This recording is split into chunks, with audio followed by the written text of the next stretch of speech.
I need like a $12 battery. And it was like, barely start. I remember, I walked by myself. Yeah.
All right, good morning. Thanks for joining us here today. This is the work session for the Decatur Planning Commission. This is December the 11th. Judge Seiler, would you call the roll, please? Sure. Ross. Here. Gary. Here. Forrest. Here. Barry. Here. Larry. Here. Stephen. Here. Dave. Here. Myrna. Here.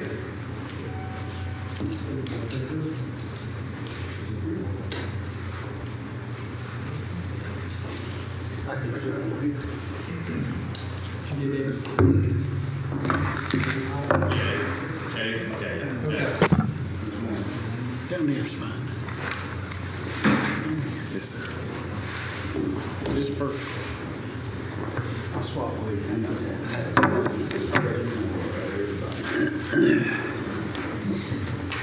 All right, well, we do have the commission here today, and so our discussion today is talk about the development of our short-term rentals here today. So I'm gonna turn the meeting over to Chad, and he'll get us started. Yes, sir.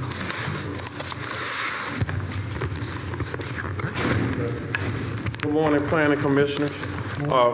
Basically, we're holding a work session, of course, to deal with the short-term rental. We understand in a typical planning commission meeting, we don't have a lot of time to extrapolate that and pull it out and discuss it.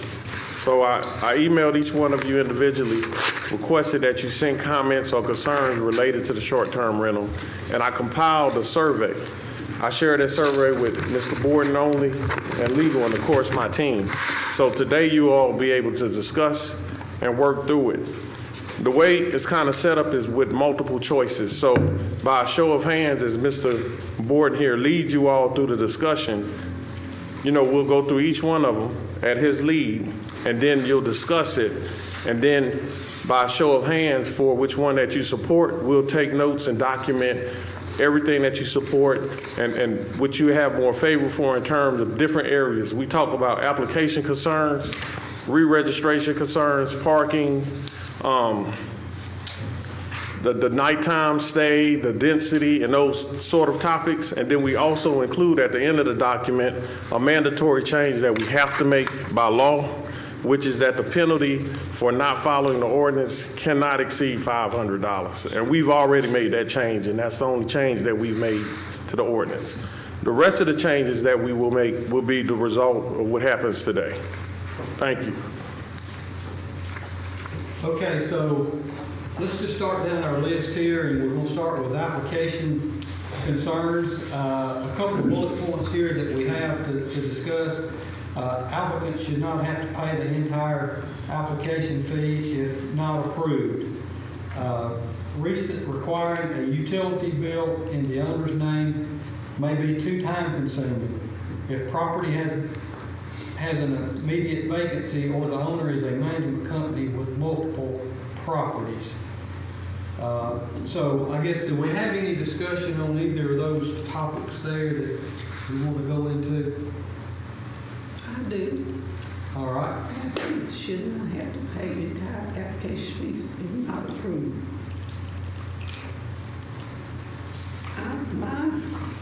My thinking is, if you make the application, as you make the application, you apply. They already have the rules and regulations. They know what the rules and regulations are before they apply. And if they feel like they're qualified, they will apply. And if they apply for the license, whether they're approved or not approved, they do not get the feedback because you've done the processing fees. It's work to be done in order to do the application. So if they don't feel like they're qualified, they're not going to apply for the fee. So I don't think it should be refunded whether they're approved if they're not approved. My only comeback on that is there's some subjective determinations to be made after they apply that leave room for doubt or questions determined on not everything's black and white. So my thinking was none $100 application fee non-refundable, and when approved they pay the remaining $400. The $100 covers the city's cost to do whatever inspections that are required for approval, and that's non-refundable. But I think there's just some subjective things that I might think I totally qualify and I pay my $500 and then comes back, oh, you didn't, this doesn't meet our standards or whatever. So Give them a choice to make a correction. I mean, if there's something in here they don't understand and they didn't understand, give them a choice to make the correction in a set amount of time. That's my thinking. Well, my concern would be the 1,000-foot radius. going into making the application, they may not know how many other homes are in that area within that 1,000-foot radius. So they may think that they meet all the requirements, and then we come back and say, well, there's already 3 applicants within 1,000 feet, so no, you can't have it. So I don't think they should be penalized. Right. If I may interject, staff and I have discussed that. Tommy and I were talking about that yesterday. The very first thing we'll do in the process is check the radius and to determine if they're even eligible to do it based on the policy before they even start the process. And that'll be the very first thing. So they wouldn't have to pay anything at that point. We'll start the investigation to see if they can meet the requirements in terms of the area first. That's the very first criteria we'll look at. And then from that point, it'll go into them providing the paperwork for the mortgage or the insurance or the deed or what have you, and then the inspection. And then even with the inspection, when the inspectors go out and look at the home, they'll determine what needs to be improved or fixed so that they can meet the approval, and then they'll be given time to correct that. And so if they come in and they go through that process and they see it takes too much to correct it in order for it to be an Airbnb or what have you, or a short-term rental, they may leave the process. And we've done all this work to get them to that point. So I see it from both perspectives, but the initial thing we'll do is look at the density. So to answer your question, Ms. Burris? Yes, Yeah. yes. Okay. Could there be 2 applicants open at the same time within that 1,000-foot radius? How would we handle that? I mean, if we have 2 people applying, it's really on a first come, first served basis. So it's not just coming to the city, putting in an application. It's actually going all the way through the approval process and getting a stamp saying you're approved. So once we have an approved person, that's when we look at the radius. But some of the questions you're asking, we're going to work through anyway, including the radius today. So let's move along through there. What would it take to cover the city's expenses? Would what Larry said, the 100 and then the 4 after cover, or? So right now, the city have spoken with Granicus, and they're saying it's going to cost us roughly about $20,000 a year to monitor and keep up with it. But as far as that application, if it was 500 up front, we think that's covering our cost. Would what's Larry was saying, the 100 up front and then the 400 if you're approved, cover our cost? At a minimum, yes.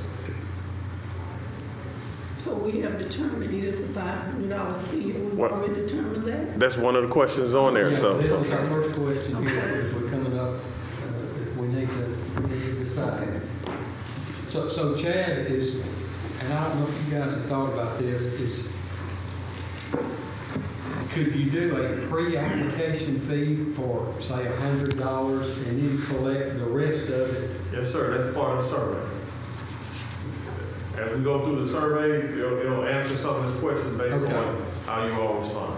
Okay. And we can. I mean, one of the ideas that came out of the concerns and so forth was to do a non-refundable application fee, which makes sense because we have some level of work that we'll have to do at the beginning of the process, and then there'll be work that needs to be done on the backside of the process too. So. Okay. All right, so I see that down as number 2C. Yeah. Okay. Okay.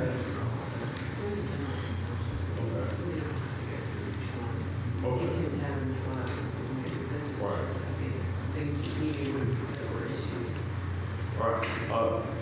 Attorney Priest said that we don't have to necessarily go through each one. If we feel like we have a general consensus on it, we don't have to go through that process of raising your hand for, each one. Because it's not, this isn't a meeting where we're having to vote. It's generally, that only has happened, I think, in the past when there's a clear division where we don't know what the consensus is amongst our commission. So this is very loose. It doesn't have to be exactly as it's going to ebb and flow and change as you all discussed, and that's just part of the work session. So it's not like if there's a general consensus, we can move to the next step. You know what I mean? There are issues that you know if there's a division, or that's just something that you can kind of discuss. Okay. Well, let's sort of discuss the charge. We do have some options here, 100, 250, 500, and 750. The commission, do you guys have any, ladies, have any thoughts on these options here and what they have? I think we have heard 500 a little bit here this morning. Is there anybody who wishes to look at something different? 500, I think is the number. Okay.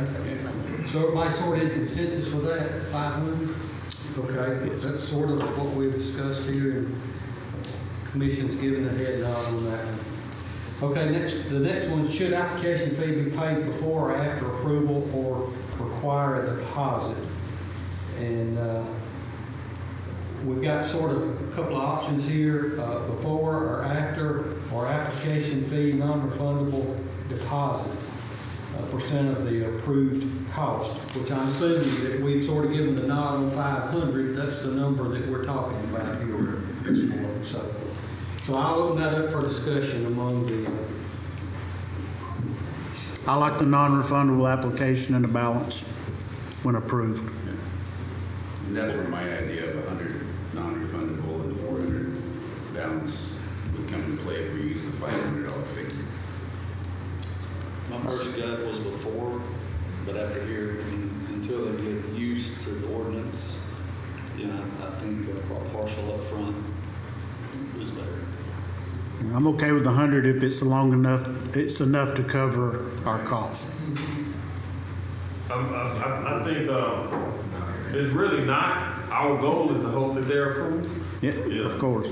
But it's not. So, but you may have a lot of approvals, and you may have people that don't get approved. So it could be extra. It could not be extra. So you think requiring 50% down, non-refundable, so you go through the process, covers the cost, you guys are gonna have to just work through the application, and then the balance is due when they're approved? Excuse me, Mr. Larry. Everything that we do, we did, which y'all already told us about site plans. Excuse me. Everything that we bring before y'all, rezonings, our site plans, these are non-refundable because we do the work. And the same thing is here. We're going to do the work. Our building inspectors are going to go out. We're going to give them a chance to get it corrected. That's what we do. Even with the site plans, we give them a chance to get conditions met. We just don't say no. So we're going to work with them to get in compliance. And if we was to do this, break it down into refundable fees and this, those and that, it'll make it harder on us to manage. And y'all, I know a lot of y'all are worried about that managing process. And so that'll make it harder on us to manage. It's more clear when we have that flat fee and whatever that flat fee y'all approve of, and we go with that. And it's non-refundable, and we work with you to get you approved. Yeah, I agree, non-refundable, the fee. But is it 100, 250, all of it, I guess is the question. Well, my concern would be, okay, I want to do a short-term rental, and if I have to pay $500 non-refundable to go through all of this, am I just going to say, I'll just take my chances and I'll just do it on my own? I don't have to, you know. I'm just wondering, is that going to deter people and they're still going to have a short-term rental? Yeah, I agree with that, actually. I feel like if we make them pay all of it up front, you'll have more people trying to navigate around the process. But if they can come in and at least see if they can do it, so they'll be legally able to do it and get a permit and so forth, they'll probably more likely come in if they know that there's a small application fee and then have to pay the balance on the back end. I mean, it's a gamble either way we go, realistically. But, you know, I feel like even with the ordinance with a non-refundable application fee, there'll be people that'll navigate it. But then that's where the monitoring comes in, and if we catch them and they have to pay the penalty, we want them to also understand you may as well come in and follow the process instead of being penalized for it. Because the penalty is $500. The penalty is $500. So now if they're not following the process, it's going to cost them at least $1,000. Where if they had followed the process and we have a non-refundable application fee or whatever, 100 to 250, then that's all they're out. Rather than $1,000 makes a lot of sense. Correct. And the other thing too is, if you pay $100, you go through the process, you meet the density rule if we have one, and then you have to make improvements to your home or your structure in order to become a short-term rental, and you have to spend additional money. We have to keep that into consideration too. There are people who will elect not to make those improvements, and that's $100 we just get, or $250 that we just get. Right. Okay, we've sort of had some discussion, and I guess back to, we heard two commissioners mention about some partial fees, and we sort of didn't hear anything about, do we charge the full fee up front? Does anybody else have an opinion or thought? I'm okay with probably the partial fee, maybe 50%. That's what I'm thinking too, 50%, I think up front is, I don't see any problem with that. I can concur with that. Would be serious applicants. Right. Yeah, okay. All right, so does everybody agree with a 50% application fee and then the 50% remaining on the remaining? Everybody good with that? Okay, 50% non-refundable that's application correct. fee. That's Okay. correct. Okay, the next item, what documents should be required to apply for a short-term rental? If you agree with each document, then please vote for each one. We've got proof of ownership, a deed or mortgage, proof of insurance in the owner's utility bill, or all of the above. So I'll open that up for discussion among this commission here to give thoughts on that. I think A and half of B. Not in the owner's not going to have utilities if it's currently rented. Yeah, so I was sort of going to bring up a point about if it's in the utility bill, the owner or the utility, there are a lot of, I guess, rentals in Decatur that people rent, and I'm assuming this don't apply to somebody that's renting a property. Is that? They can't. It's got to be a owner of a property, correct? So the utility bill will be good because a lot of times, or most of the time, renters have the utilities in their name and not the owner. Okay. So go back to your point, Eddie, what did you, I have a rental property that's in long-term rental now. If we decided to convert it to a short-term rental, I can't do that if it's only based on whose name the utility bill's in. So I think it should be the ownership or the insurance on the building or residence. okay? I mean, if not, I'd have to wait till it's empty, change it back to my name, then file the application. But you said it's a long-term rental, so you're saying you want your long-term renter to be able to. I like to have the option maybe if they move out to convert it or convert it while they're there and have it approved. And if they were to leave, be able to use short-term rental. That's a good point, because you may want to do the application while that tenant is still in there, because it's inspections and all, that may take weeks or however long. And you wouldn't want to kick the tenant out thinking that you're going to have a short-term rental, and then for whatever reason, you can't get a short-term rental, so. It just kind of ties the owner's hands. Yeah, so I think it should be the proof of ownership and proof of insurance, that you definitely have to have proof of insurance, for liability reasons. I would agree. A and B minus the utility bill. Okay, any more thoughts on that? I've got a thought. Let me ask you this, because a lot of these short-term rentals are going to be owned by LLCs. So we're going to require business license, documentation, of that nature? Yeah, that's part of it too. So they would be required to get a business license in addition to getting a permit to have a short-term I rental. think he's asking though, if there's an entity that's going to be running it, does the entity, is it set up as a proper entity? You're asking, is it set up as a proper legal entity to do this? Well, if they have multiple properties, they should be. If it's an average homeowner, it's one property, then that's different. So we don't wanna force regular property owners to become a business. Right, no, absolutely. But if they have multiple properties, because that's a possibility, it should be a legal business.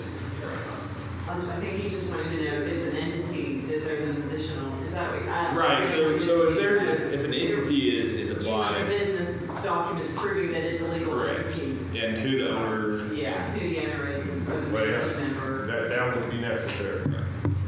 So I would consider adding that to the other document. I have a question. The short-term rental has to be on, back to Eddie's point.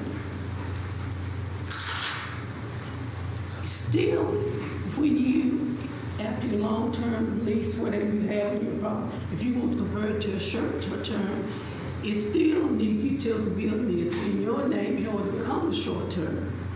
Right. That's what I'm saying. So I still think the property owner is still need the utility to be in his name. Because you will end up with a lot of these people not doing what you need. If it's an owner-owned, their name should be in the utility bill, should be in their name. That would eliminate a lot of scams. Because it has to be, the owner can only do short, it has to be the owner. So if it's the owner, it will be in their name. Well, I have a scenario. Suppose I buy my house, it's in my name, and I have a husband, and his name is not on the mortgage. He's not the owner, but he has the utility bill in his name. But you can easily convert your name, you won't be a short-term, lease owner. I mean, So, in other words, what you're saying is, if I want to do a short-term rental, then I would just need to convert it into my name. Yeah, that's all you have to do. Okay, and we're husband and wife and, whatever, so that shouldn't be a big deal. Okay. But I think Eddie's position was, if he's got a long-term renter in there, and the long-term renter says, I'm gonna move out, I'm moving jobs, January 1. And he says, okay, I know that, he's giving me notice, I want to convert it to a short-term rental for 6 months after he leaves. That bill not being in your name until January 1st would prohibit you from signing up and getting application and getting checked out and everything for a short-term rental for however long you want to do it. Is that sort of? Absolutely correct, and I may have misspoke. I'm not saying I'm doing a short-term rental, I'm trying to be property owner and put my mindset on how I would do that, how it would affect the property owner. So I think a short-term rental, the utilities would have to be in that name for a short term, for that property owner's name. Because a short-term renter is probably not gonna come in and put the utilities in their name for a week.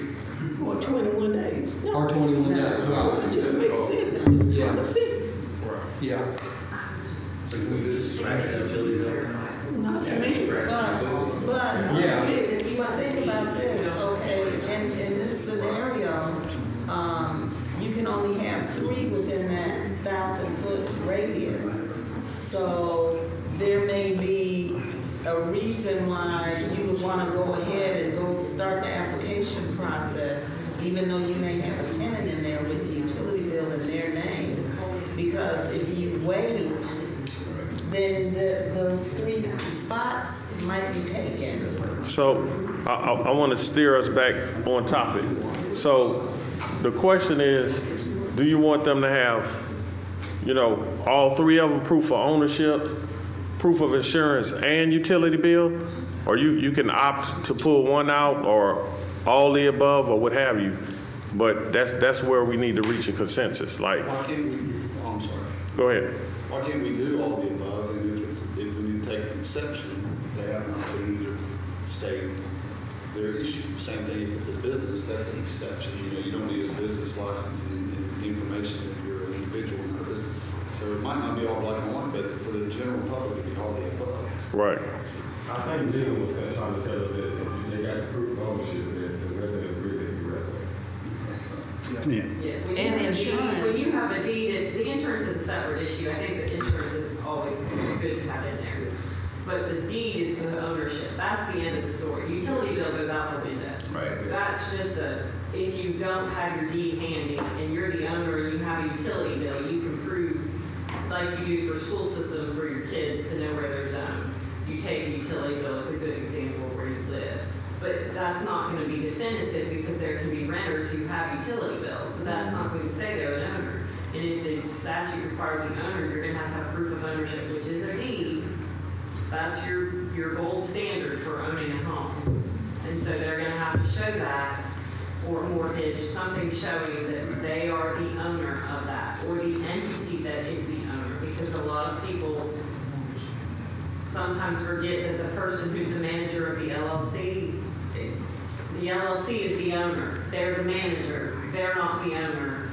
Legally, you just have to keep it straight. You just have to be consistent. And I think that's what a deed does. It just makes sure the city is well aware of who the owner is. But you can also require additional documents if you want. And I think that, I just wanted to make sure that it's not like either or. But the utility bill can throw in a wrench because someone could bring that instead of the deed and they don't own the property and we wouldn't know that. So in your thoughts, Ms. Priest, if we said all the above and a applicant comes in here with a deed with their name on that deed, that settles it all. That's the ownership, unlike That doesn't matter about utility bill and. It's just like everything else. We trust what's brought to the city. We don't go behind it. That's for them to make sure that they are the owner of it. Now, if they sold it the day before, we would know that. That's not going to happen. It's the best way to protect what you want to do. So basically, the deed is non-negotiable. They have to provide a deed or a mortgage. That's non-negotiable. Or tax statement, you know, those tax statements you get in. I would go with the deed and the mortgage. They're not always the most current. Oh, A deed can be, say if someone just bought it, and this could happen in this situation, short-term rental, they want to buy a property for use only as short-term rental. The person buys it, and the deed's still showing up, and because it takes a year usually to process that, and the Scott's office may not have gotten their record update yet. So what shows over there is a little lag in the deed is that's probate. okay. So let me ask this, and in light of the insurance factor, because I think as part of this application, the owner's going to have to show that they have insurance on that building. Is that at this point, or is there another place in the application that mentions the requirement for insurance? It's at the application process when they're registering too. So I mean, anywhere else in here where we're saying this is another document? If not, I think it needs to be here, that they need to show proof of ownership by a deed or mortgage and evidence of insurance. Okay, so we agree that they would need A and B. I guess the third question would be, do you feel like they need a utility bill? I don't think so. Yeah. Half of B. That would supersede utilities, right? Yeah, half, but part of B says in utility bill on mine. Yeah, you scratch that. Yeah. Proof of insurance and proof of ownership through a mortgage or deed. Just proof of insurance. Yeah, proof of insurance and proof of ownership. Yeah, that's it. So does that sort of satisfy your thoughts? Okay, so we have discussed here on this one that A, proof of ownership, and B, proof of insurance are the primary things that we're looking at right here. Is everybody in agreement with that? Yes. Good. Okay, you got the nod on that? Yeah, I don't know what that means. Yeah. All right, number 4, should the short-term rental owner be required to live within the city limits? Yes or no, but should live within some certain radius? We'll open that up for discussion here this morning. No, because they could have a management company that manages the property. And there's requirements in the regulations that say the management company has to have an agent that's 30 minutes away, or, you know, that kind of thing. Why is this a question? I mean, what's the impetus? Right. Kind of question? Is there concern? Well, the reason for the question is that in the ordinance it says that any short-term rental owner, property owner, should live within the city.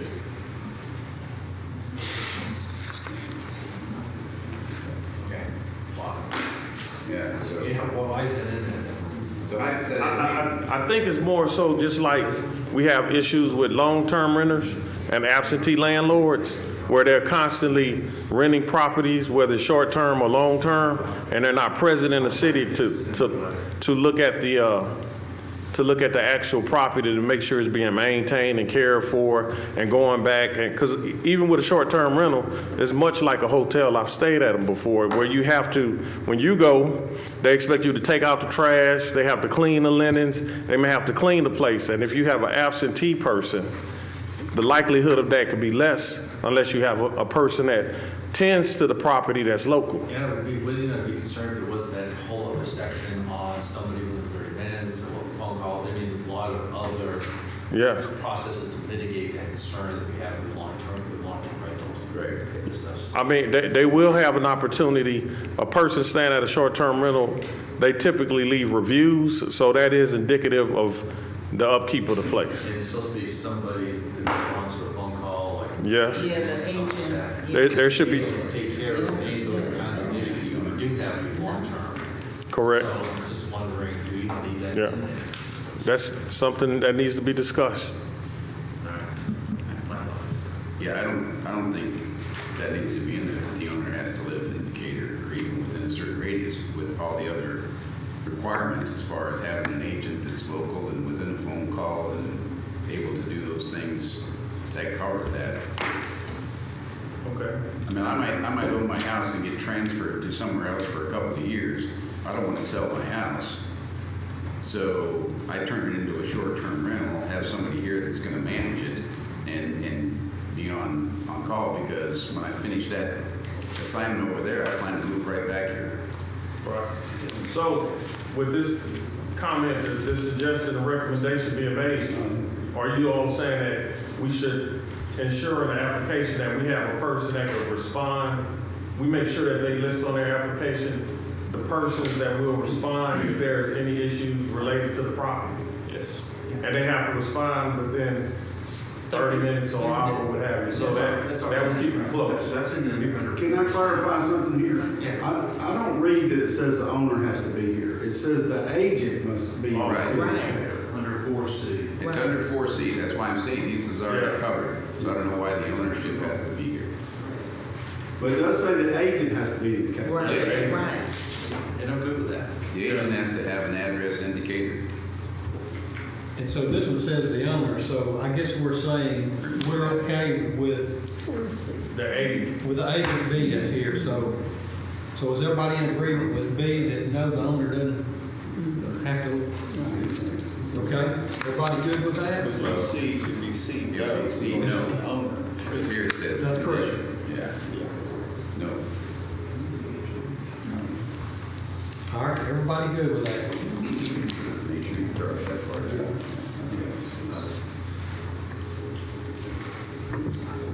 All right, next section is pre-registration concerns. Application intake on an annual or fiscal year cycle will overburden staff with the intake and inspection. If city building staff has to go out and inspect annually, it will become overwhelming for inspectors. And I guess that's comments coming from the planning, building department, and the various agencies here. Actually, none of the comments come from us. Yeah. It's all from Okay. That was one of my concerns. Right. I would suggest C with the date, with the time of approval Right. instead of application. I would agree with you. Let me just ask Chad, is your system that you're going to be using to monitor this capable of running a 1 month or 1 year cycle for the application rather than having them all come up at one time or even 2 times a year? I see that being major overly burdened, where if it's a review, when it comes up upon the 1 year anniversary, then that spreads it out throughout the whole year. I Is your think- system going to be able to handle that? From our perspective, the 1 year anniversary would work better. Okay. Because we would get a bottleneck. We have other tasks and responsibilities we have to attend to. So even for the building inspections department, they're constantly going to look at projects. So we don't want to overwhelm them at one period of the year. So to spread it out would, in our opinion, be best. So it depends on the applicant when you go to inspect, right? Correct. When they are. That sounds good. But I do agree that the city needs to inspect the year of inspection. We should not leave this up to the people to do their own inspection. That would make no sense whatsoever. Okay, does anybody have any different opinion than the 12 months? I think annual inspection, an annual inspection is a little much. I mean, I get what Ms. Tate is saying, totally, like, taking care of your property, but I think. I didn't think it was required. I thought it was a self-inspection. It is, It's a self-inspection and then it's only, it says renewals are not subject to yearly building inspection unless a registered complaint of a violation of any items included in the initial building inspections received within the previous calendar year. A yearly self-inspection shall be required to be submitted by the property owner upon application. So I thought I read that and then I thought maybe I hadn't read it correctly. But it's a self-inspection, then if there's a complaint, the city goes in. So I don't think the city has to inspect it every year. You know, the first year is the only year that they're required to have an inspection, as it is written out. Every subsequent year, they can do a self-inspection with photographs. Well, we actually did, I'm not sure we put the detail about photographs or checklists, but we could definitely add that to the ordinance. But the following year after the first year is when they can do the self-inspection. You know what you said, the ongoing 3rd, 4th, 5th year also? I mean, that's something to consider. Perhaps we could set it up to where we do a real physical inspection from the city standpoint every 2 years, every 3 years, or that's something to consider. I think the city, if you're gonna have an ordinance and make the rules, you need to be able to enforce it. Now, who is going to call, nobody in the community know what's going inside that house. They don't know if it's a violation or not. I don't know what's going in if they're a short-term rental, I don't know what's going on in their house. Correct. So how are you gonna get a complaint from me when I don't know what's going on in the house? Maybe a short-term rental may complain. A short-term rental, he gonna leave that place and go. Yeah, I But definitely give a my complaint. point is, you cannot leave this important decision up to the individual who rents the house out. If I'm renting a house, if I got a violation, do you think I'm gonna send you a video of the violation? Well, if they have a violation or a complaint, that's when they'll enact a city inspector going to inspect. But how do you know if you don't go in there inspect it? How do you know everything in that house is up to code? And she didn't have a short-term rental tenant, you know. That's true. Okay, I have a question. Just a rental, Right. not a short-term rental, just a rental. That's a good question. How many times do the inspectors go out to inspect that rental? That's coming in the future.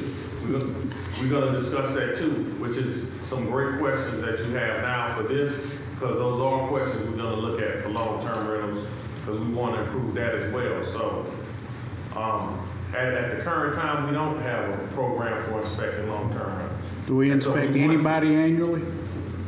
Excuse me? Do we inspect anybody annually? For long-term rentals? No, anybody, businesses, hotels? Hotel? No. Why we need to do it here unless there are concerns? Because they're concerned what they're gonna do in the these rentals, these slum lords. But what about if we have a review card, it'd be mandatory for the renter to have a review cards tailored to the questions that might be concerned. Did you have this in your rental? I mean, these people are paying for a short-term rental experience. And if we confront them with how was your stay, not just like how are the bed sheets, but getting into the enforcement code. Airbnb does that. Yeah. Like when you leave a property, they'll send you a text survey asking, how was your stay? Did you see these particular items or so forth? I'm not sure if Granicus can help us with that, like asking, did you see this? Did you know where the exit maps were? Did you see a fire extinguisher, et cetera, et cetera? But typically those short-term rental companies do that in some capacity. If they answer and violate the violated, then the city can have their will inspect.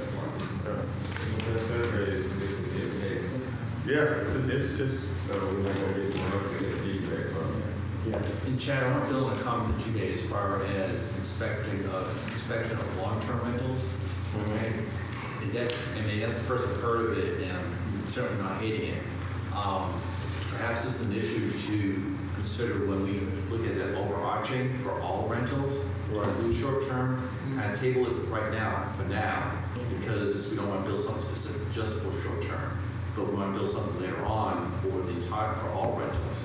well, And then provide short-term underneath it. well, there's two matters. We'll handle both of them separately because there are going to be nuances that make them a little different. So we want to address the short term by itself first and then go back and look at the long term. In terms of the inspections, when you typically think in a city where there may be an issue with a long-term rental, multifamily complex, for example, typically you won't know that there's an issue until a tenant complains, which is similar to a short-term rental. You wouldn't know that there's an issue with a short-term rental unless a tenant complains. And it takes a lot of human resources to inspect every rental property annually. Because several cities are going through this where they're struggling with tenants' rights and the quality of decent housing, and they just don't have the staff to go inspect every property. So, but there are ways you can do this in a systemic way. So for example, with long-term, you might have people register their properties, and when they have a vacancy, have somebody come inspect the vacancy, let them know what the vacancy issues are, give them time to correct it, and make sure that all of their vacancies have those same corrections. With a short-term rental, it's the same thing. After that first year, they go in the inspection, and they see what the issues are, or what's missing, or the defects. Give the property owner to fix it before you are even approved. At that point, the property owner should know that they have to maintain that in order to continue to be a short-term rental. But you go back and look at it every year, every 3 years, every 5 years. That's something that can be considered. Okay, well, let me say, we'll talk about 135 houses, short, potentially, if they're all full at one time. Correct. 135 houses. I'll go back again. If you're gonna make this and make this a success, you cannot leave inspection up to the property owner. You got to have some kind of enforcement. It might be every 2 years, whatever it is, but you just cannot say, I'm gonna do inspection the first year, and then you do what you want to do. You cannot do that. So it's up to you all to recommend a period of time that we go back in and do a physical inspection using one of the city inspectors. Well, I think the market, the renters will determine whether or not a property is, meets code or is sufficient or has defects. Because suppose you have the inspector go out on February 1 to inspect the property, and then there's a problem March 1, and they're not going to be back for another year. So how is that addressed? That's addressed by the people that are actually renting, that are, complaining, calling the agent, registering a complaint. None of the toilets work, so they're on the phone with the management company. They're leaving a survey or whatever and saying this place was horrible. And they do that a lot of times, because with the short-term rental companies, they'll refund you some of your money, or they'll ask that the property owner take the property down or remedy it, but those reviews drive their business. This also has a provision, if there's 3 or more registered complaints with any city department on one particular property, or violations of the ordinance that result in citation within 1 year, period, then the short-term rental certificate's revoked. So that's your punishment. Yeah, that's, I mean, that's your solution from them continuing to rent it. It Exactly. prevents that from happening. Yep. Because this is short-term rental, which is distinct from long-term rental. This is treated typically closer to a hotel. Correct. Long-term rental has a whole different set of laws that apply. Some of them apply to this, but they're 2 different distinct categories. And there is annual fire marshal inspections, is that correct?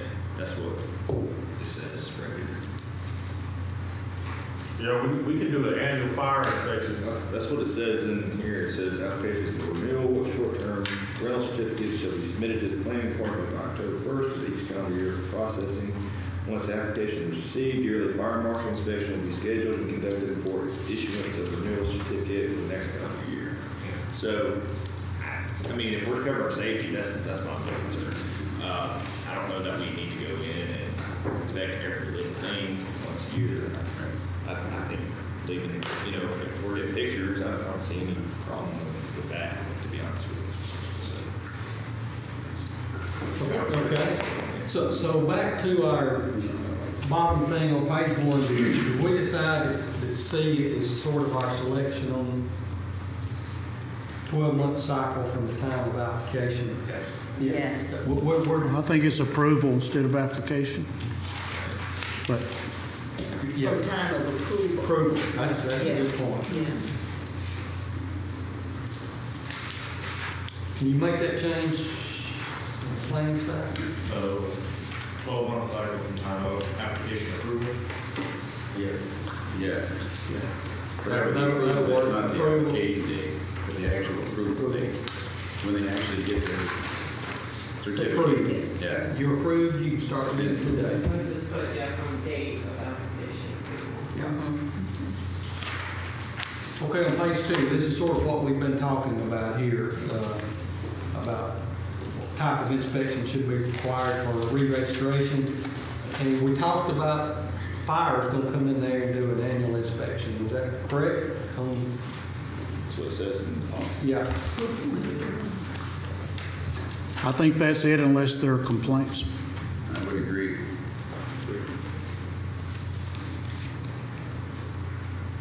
What was that number? That is number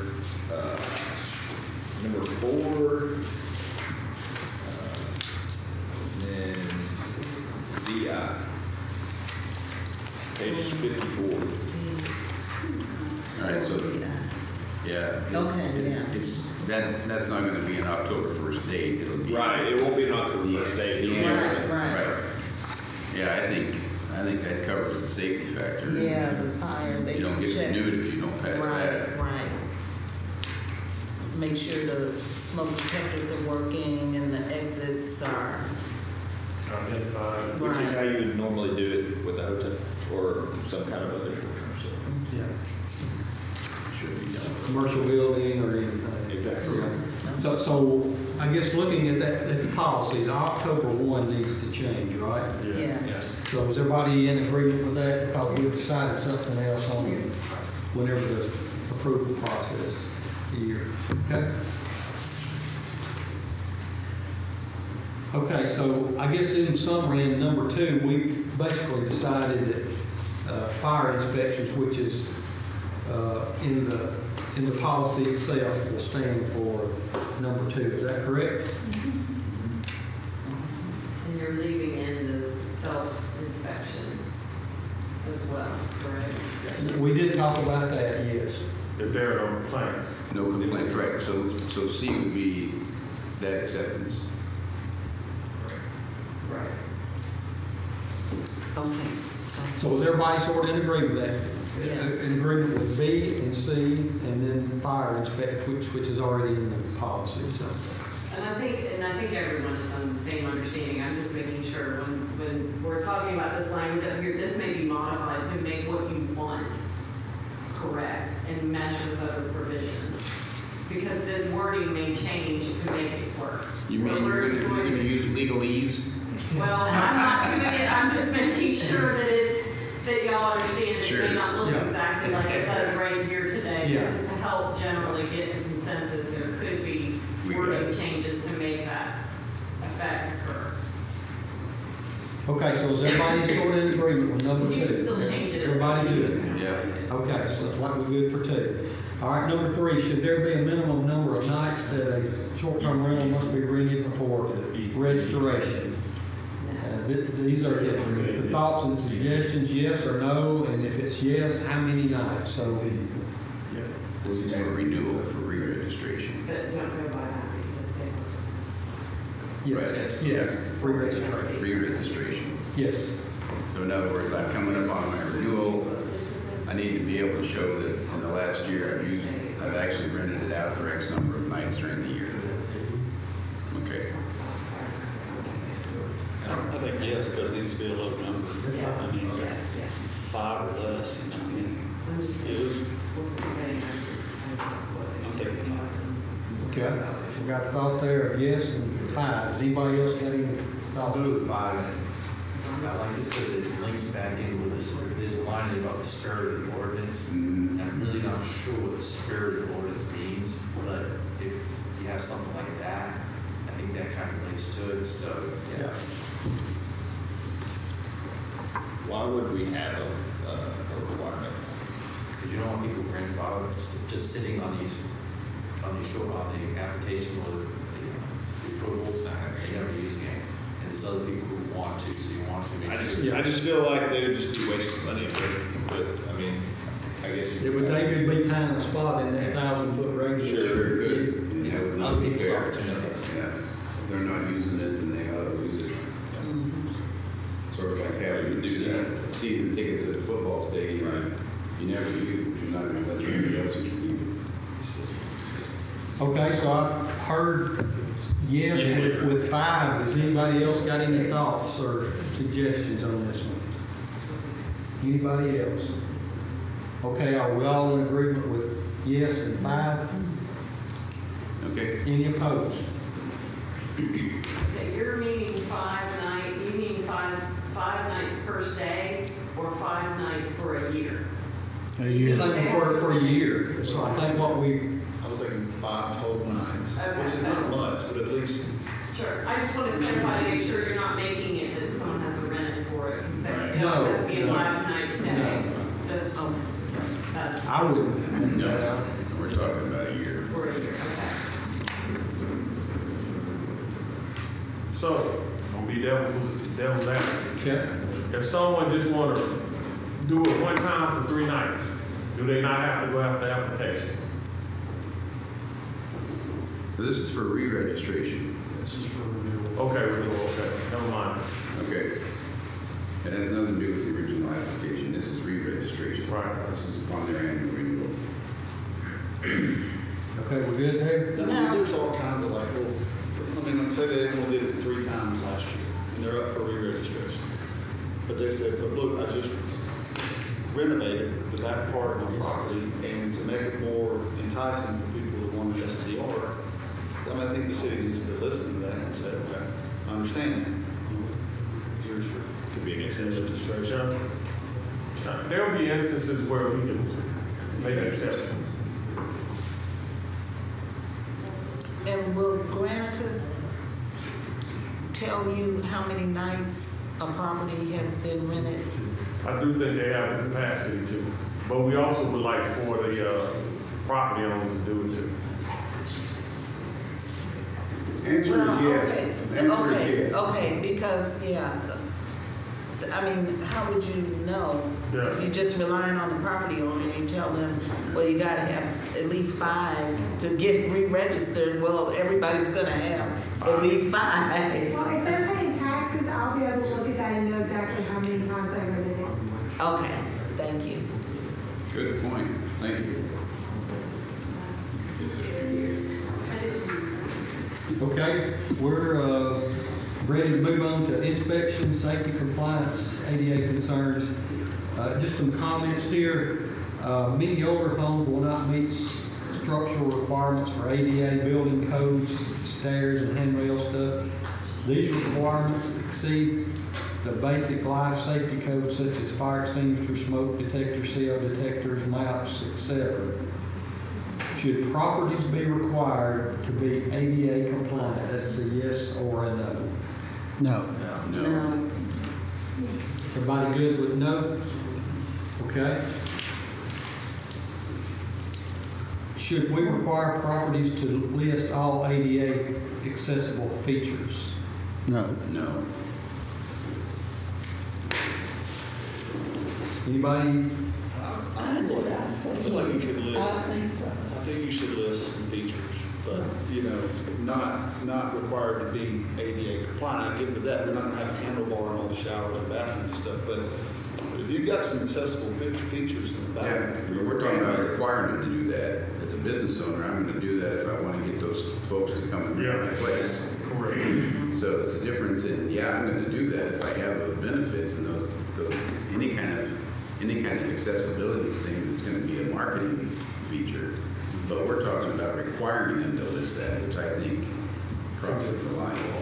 And in the orientation we have with the participants in the short-term rental program, we can encourage them that it would be in their best interest to market that they have accessible Right. features at the home. Right. Yeah, I think if you got step-in showers instead of tubs, that can be a feature that you need to advertise. Okay. While we're here, I have another thought. I'm all about the life safety code, the fire marshal inspection, but there are a lot of houses in Decatur that don't meet today's current building standard codes. Correct. So I think we need to take out all that from the building department inspection. I'm 100% on the life safety code, but every stair has to be this wide, can't be more than a saw blade width, different stair to stair, handrails on each side. You take a house built in the 1920s, it would be very expensive to make it meet today's building ordinance. I actually thought I had a question like that related to that, but I guess I erroneously omitted it, but that's true. And in the case of like historic houses, they won't be built the same way that a modern house might be built to building code, so it would exclude them from participating in the short-term rental program. Now, smoke detectors, fire extinguishers, those type things, absolutely, but not a handrail on each side that's 42.5 inches from the tread. So I guess while we're on that thought, Mr. Pike brought up a thought and observation. Are we all in agreement that it shouldn't be, a house shouldn't have to be up to current building codes for it to be a short-term rental?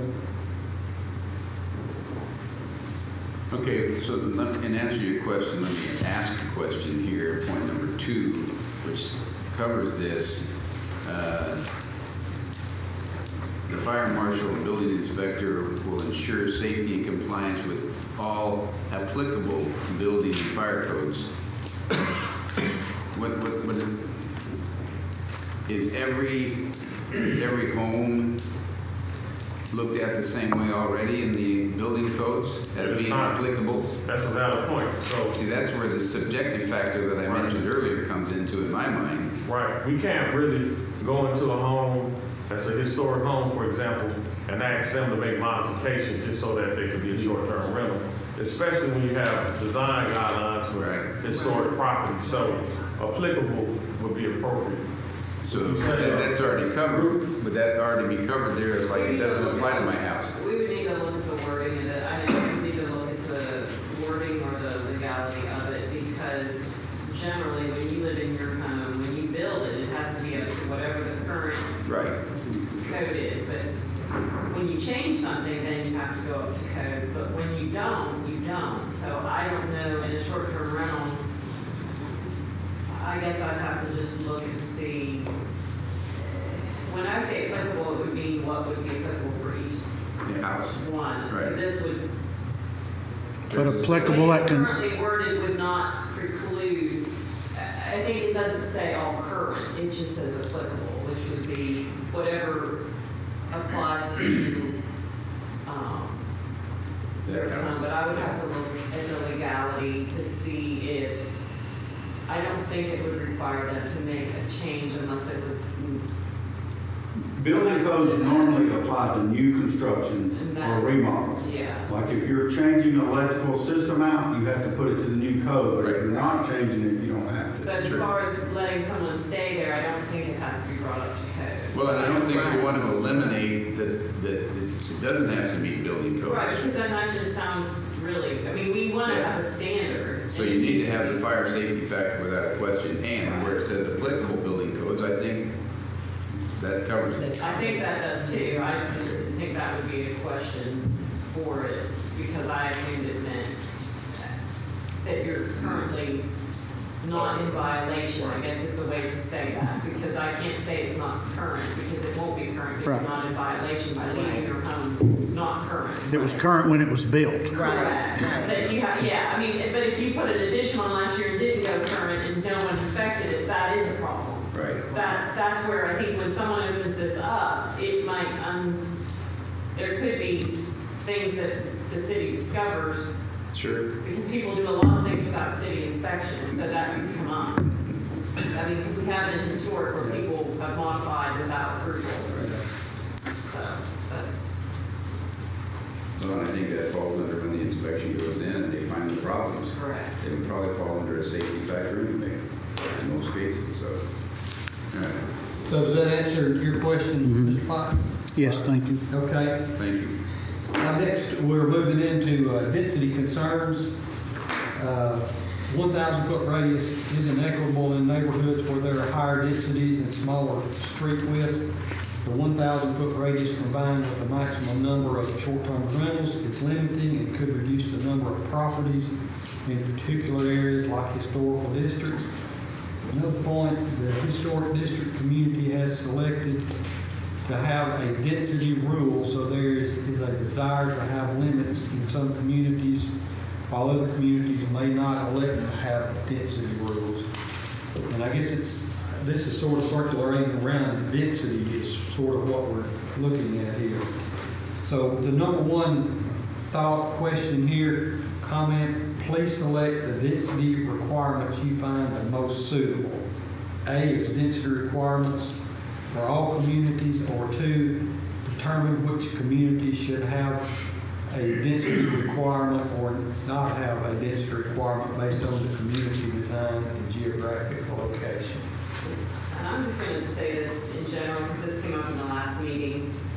You can have different densities for different geographical locations in the cities. It is not unconstitutional to do that. And it happens in many communities, and that there is case law, and as long as it's not discriminatory specifically in its intent, then it is not prohibited. So that's just to give you guidance on that. You can't have different densities for different zoning areas. I'm a B. Yeah. So basically, what came up in the conversation before would be like a riverfront section or a riverfront community where we would outline this is a riverfront area. Correct. We could have different density requirements there as maybe everywhere else in the city without creating a problem, because the whole nature of that area would be lending itself to this and be advantageous for our entire community and economy.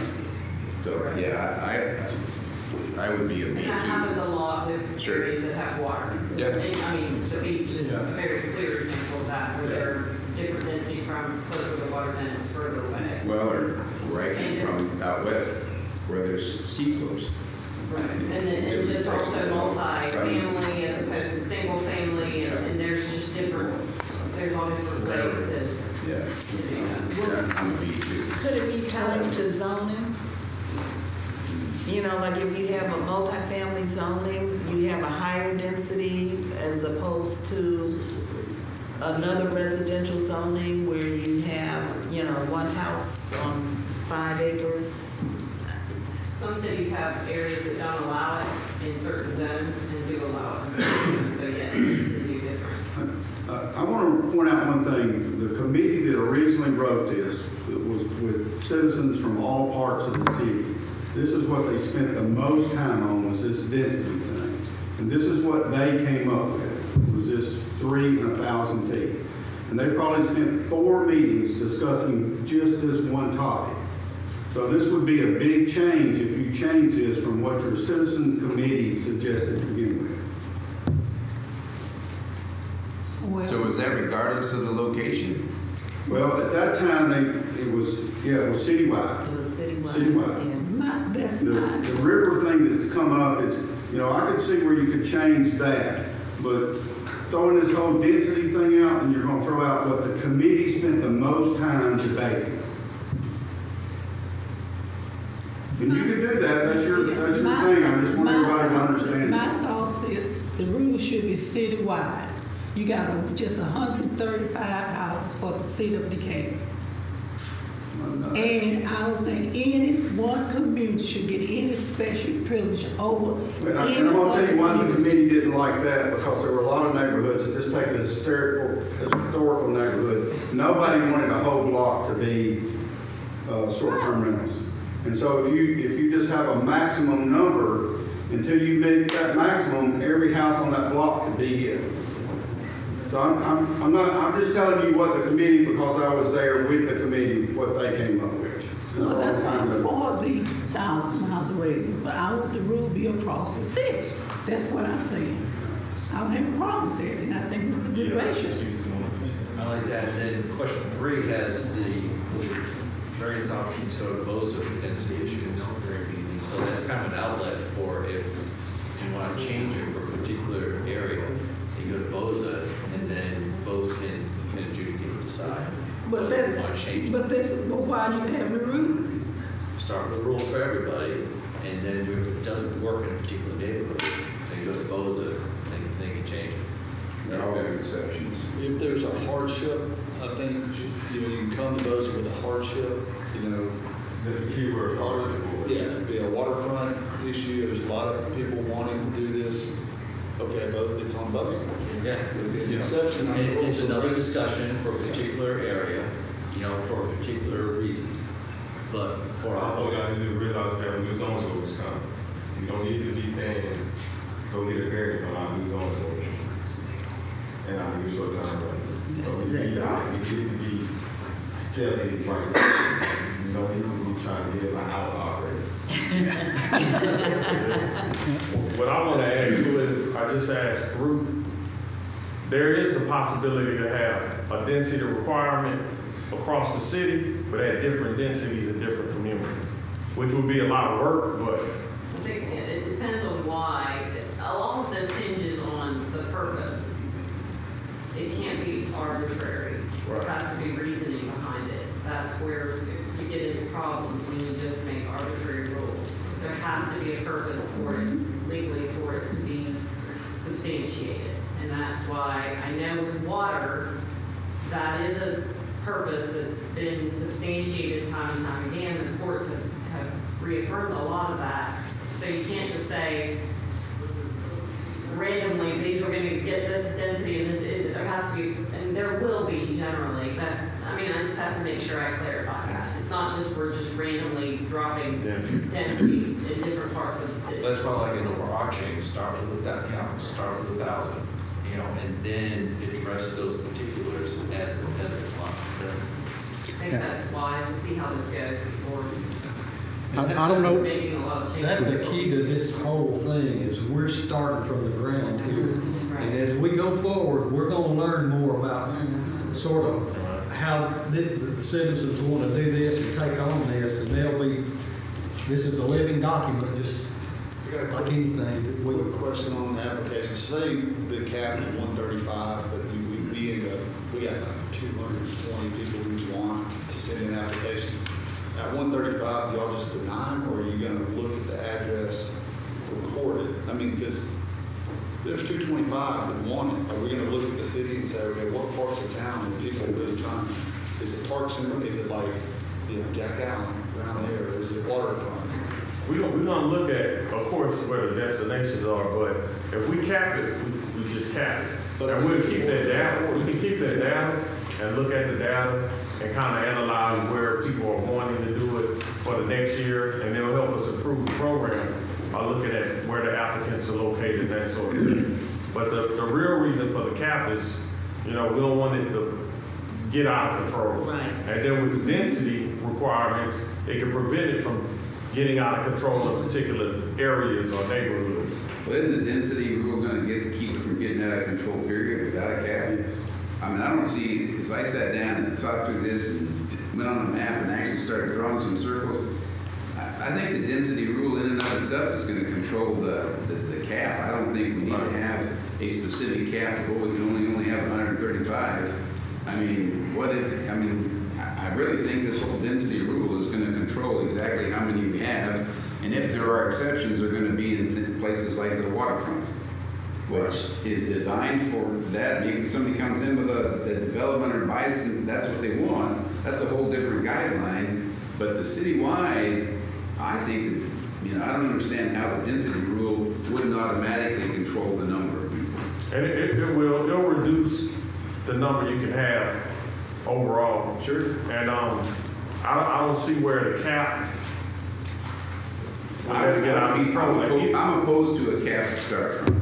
Right. I think as we get into this, if we see that, just in me looking at our city and that whole 1,000 radius limitation of 3, I think that's going to automatically put a cap on it. The cap came from when we met with Tuscaloosa, they had a cap, and they didn't have density. Right. So it was either or. And they have the University of Alabama. Not density in a cap. It's either or, density or cap. Yeah, but that's a whole different situation. And they had a whole different situation. Yeah, I don't think that applies here to Decatur at all. So we going with the density. Yeah. You saying, so the cap is out of the window. I would take the cap right out of the question if it was up to me. And then we also got to remember that at the same time, we don't have a board with our zoning ordinance for a year to go through and change some of these things. And short-term rate would be part of that. So if we see something not working out, we can always change it at any time. The only good part about cap is it's a useful planning factor. So the building department, fire department, people do inspections, okay? Your department, okay? What is going to be the workload? It's going to be 135 applicants, various stuff, so you can plan on it. You go with density, how many is that going to be? It's going to be 150, it's going to be 200, 250. It's a more ambiguous number. I like both. I like the density, certainly controlling the impact on neighborhoods. I like the cap for a planning factor for different agencies that need to support this ordinance. They know what the workload is going to be, or the limit of how much work is going to be for the particular agency. well, that's what we out there. We want to cap it, we want the density. And change the cap later on. If 135 is too restrictive, after a year, say, okay, come back and we'll make it 250 or whatever the right number is without violating density. Yeah, the cap has more flexibility than the density. The density is to protect neighborhoods, so that's important. So you don't want all 135 in the waterfront, you don't want all 135 in the storage. Do you have a comment? I was just gonna say, the committee discussed a total and the density, and they came up with the density. So that's just your citizen committee. Like I said, they debated this a lot, and they came up with density. And I think this is a major change when you go from density to a cap, from what they recommended. You got both of that, I feel like you're overkill. When I go to a short-term rental, I want a waterfront downtown. And a lot of them do historic. Yeah, want to walk around that type thing. In saying that, I think the 1,000 feet is too big. Back to the committee, the 1,000 feet was to protect residential subdivision neighborhoods, not a waterfront. Right. The waterfront actually was never discussed in that committee. I think if it had been, it'd been a different story. Because most of our waterfronts are not neighborhoods. Right. But that part's in now. Well, no, nothing's in it if y'all put it in there. You would have to add that. It's not in here now. Where did I read that? Didn't we, the waterfront, whatever, north of Highway 20 to the We haven't river? discussed that. Okay. We suggested that. That was a suggestion, I'm Okay. not. End result, I want to stay downtown on the waterfront. Can't do both of those in Decatur. So if I can't stay on the waterfront, then I want to stay downtown. And I think the 1,000 foot is limiting my ability to go there and stay. If I'm coming here to, You want to protect neighborhoods, but you can put a liquor store 500 feet from the church. right, and that's or a school. That's protecting that, but then you have 1,000 feet for just a guy who wants to just, Yeah. has to go around in the Yeah. trash. I like the 500 better. And I know that we change it. I mean, if you got both of them, if you're gonna have both of them, cut that 1,000 foot. You've got the cap and, I think we need both. I mean, we're going into something we're new at, and I think we need to be able to control it. So with the cats. I think the market's going to control. year one, we go with 135. Because this is, we don't want to have no cap, and then, of course, my kids will be laughing. But, if you put no cap, somebody could take advantage of it. It might be a loophole, I think.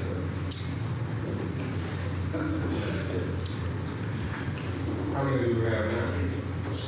129. I thought you said 130. How many of those? I think it's 130. No, it's countywide, y'all. I think that number is countywide, not citywide. Okay, so on number one, on this first one, we all agree that density requirements for all communities. Yes, I did.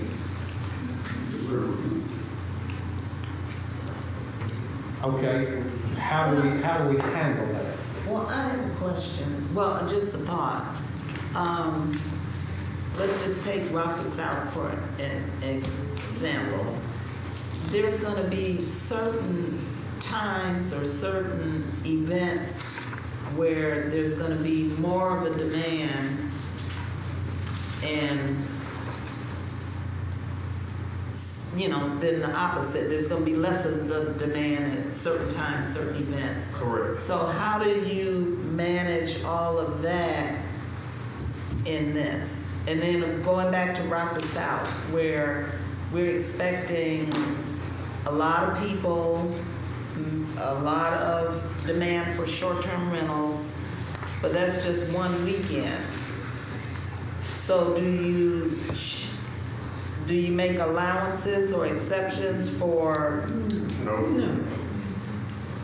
They have to be registered, have a permit, and be prepared to go when Rocket South comes, which is one of the motivations for this. And be ready to do it. Right, well, so what I'm thinking is, okay, so you have the process and people go through the process, and then Rock the South is coming in June, so then you have more people in March or April that say, well, I want to do a short-term rental just for this event. So are we saying? Right, yeah, you have to go through the process, but that might change the density. I mean, I guess what I'm asking is, if you have a density of 3 per 1,000 feet across the whole city, and then you have a special event where there's more people that want to do a short-term rental, and then yes, they have to go through the whole application process, but do we look at the fact that there may be a higher demand? Generally, most cities have it set that it's the same year-round. What changes all of that is the cost. For like football season in a college town, the cost of an Airbnb is about quadruple what it is not football season. There will be multiple events in the city throughout the year. Alabama Jubilee, Rock the South, for people who want to just come for a fishing tournament, softball tournaments. You're going to have all portions of the city affected in different ways by different events throughout the year. So I think most of the ones I looked at several just to try to get a flavor for, because I didn't create, that this is it's just something I was looking at others to see what they have, and they don't change it generally based on seasonal events, because if Rock and South decided to only do it for 1 year, you just put in place an ordinance that's now obsolete. If they decided not to come back another year, or if another event was canceled, you know, it Just too hard to I think manage. it's a lot, and it's figure out. kind of like it's like getting a variance, almost like, that's what BOZA is for. If there's an exception to a rule and they say, this doesn't apply to me and I need something because I have a hardship that you never considered and it's way too difficult, not financial, but just way too difficult, that I need a special reason not to follow the ordinance. That's what our BOZA is for. And this is, we're trying to generally cover with an ordinance everybody as well as we can. And like you said, this is a breathing document. As times go on, there may be changes, but generally, most cities, it's very general for all year round. In fact, I don't know if that answers your question or not on that.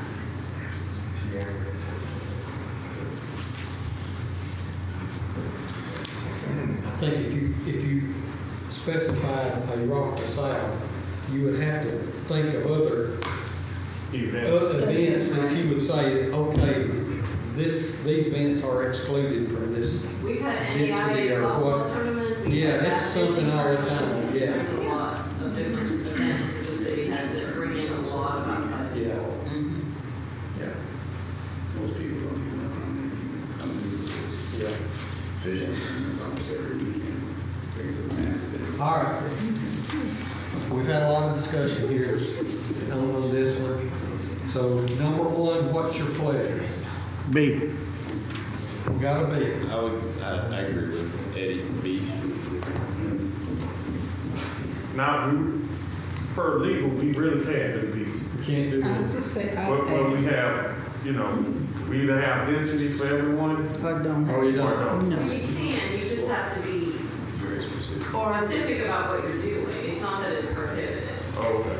Well, so Well, can we that's, have a density rule and then have certain areas that are exceptions, like a riverfront section? Is that basically, possible legally? Like you draw a line and say, okay, this is riverfront, this is different from everywhere else in the city. We don't have density there. We have density rule covers everywhere else. Can we do that or no? That was my thought. A lot of cities do. well, and this, I mean, I don't understand. Why should they get into privilege to anybody else? No, it's not a privilege. It's It is a privilege. You giving them all the rules and regulations. Can I answer your They question? all the rules and regulations. Let me answer the question before you interrupt. I said it's not necessarily a privilege. It's a matter of a business. It's not, it's because there's a whole different situation where they live. The entire environment is different along the river than everywhere else that we live. So why should they, I steal the same portion to you? Which is, Riverfront don't pay any more tax than anybody else. So why should we say they can get all of the rentals? If you want to be on the riverfront, make your short-term rentals for just the riverfront district, if that's what you want to do. yeah. But you can't make you gonna do a short-term rental in the city, then you gonna say, okay, but you all can have, you get the bulk of the rentals. No, I say you don't need a cap. You gotta remember that I don't think we need a cap. Well, because you think they don't need a cap, Well, don't mean I don't. I'm just saying think that's, we need a cap. my thinking falls along with that. Well, We mine don't need do a cap too. when we have an area, so it's just an alternative way to think of it. You are making rules that X amount of people can have the bulk of what come into this city. Why would it be, if there's not a cap, then it's not an advantage? Oh, you don't think it's a advantage that they don't have the rules? Let me interrupt. No. We discussed earlier that we can have density and that there might be a propensity for us to have different densities with justifiable reasons why. So at this point, it's a matter of, do we have density we pretty much have to, in a way, have it for all communities until we identify how we can adjust it or what have you. So, and that is something that the public wanted, but we may be able to go back and look at adjusting the densities in different areas based on justifiable reasons. Zoning, you have different zoning, residential zoning districts that have different densities, right? That's true. So if you That's have true. a residential district where there's a high density versus a residential district with a low density. Correct.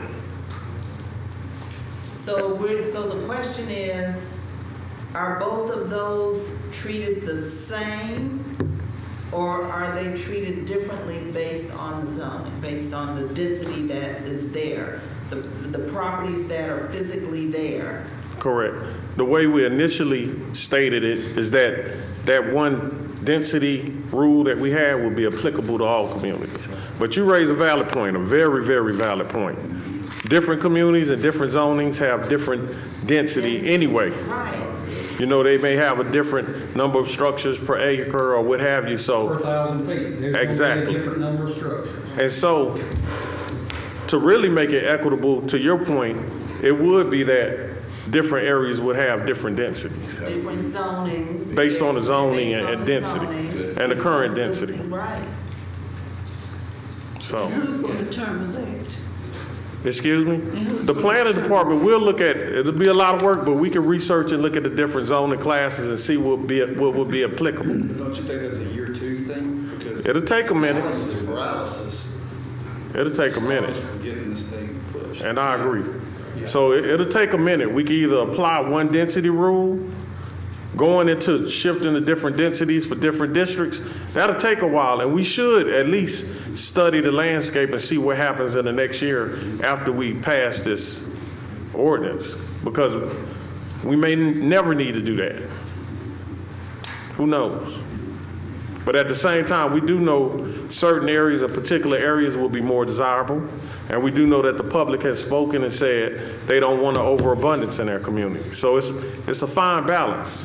That's why I like the 1,000, because it's sort of works for everybody at the moment right now.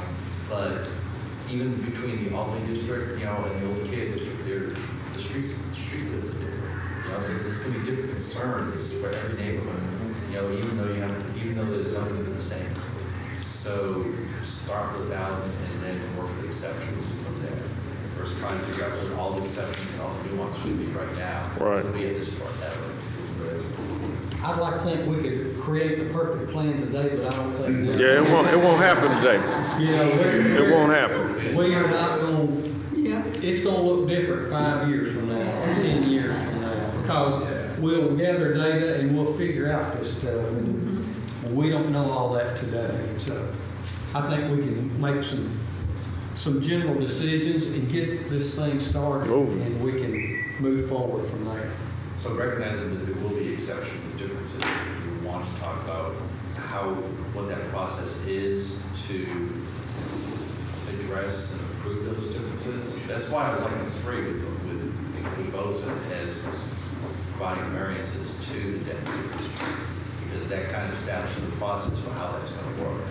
Start with 1,000 now with, okay, we're going to look at this and we're going to use Boza as the mitigator for density challenges. That's a variance, it's a hardship.